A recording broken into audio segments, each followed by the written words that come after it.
Hi, Jack. How is everything in Taiwan? How is your study?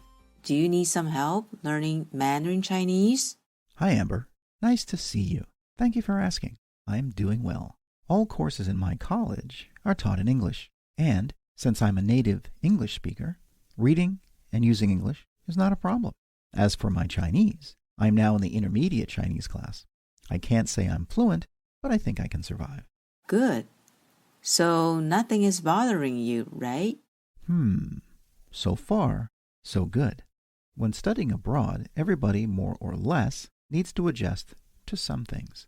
Like the weather in Taiwan is very hot and humid in summer. I'm not saying I'm totally okay with that, but it is also nothing I would complain about. Good. You have a very good attitude. Well, if you want me to tell you about some classroom cultural differences that I don't feel completely okay with, I would say it is the dynamic in a classroom when there are Taiwanese students or other Asian students. I know what you mean. You already noticed that most of the time the Taiwanese students are quiet. They usually don't have a response. Yes. And why is that? I notice that no matter if the answer is yes or no, have or don't have, like or don't like, Taiwanese students tend to not respond. I was told it's because Asian students are shy. Is that true? Is there any other reason? And it bothers you? Not like bother, but I think for those who come from American classrooms, we find it strange that you give up when you have the opportunity to speak and discuss.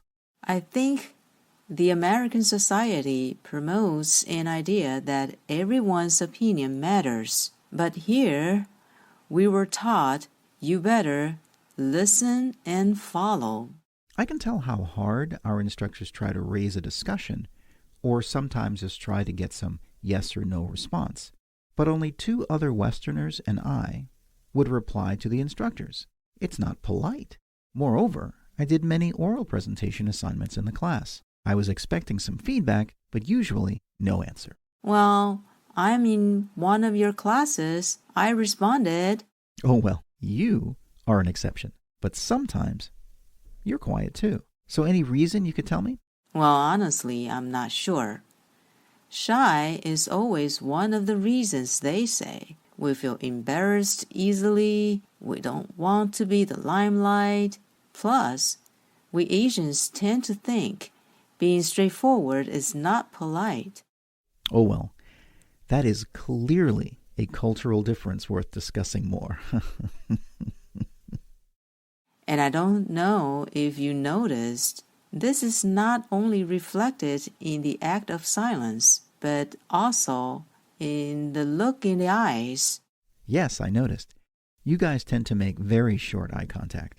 So next time, don't be bothered by this, because it's just part of our culture.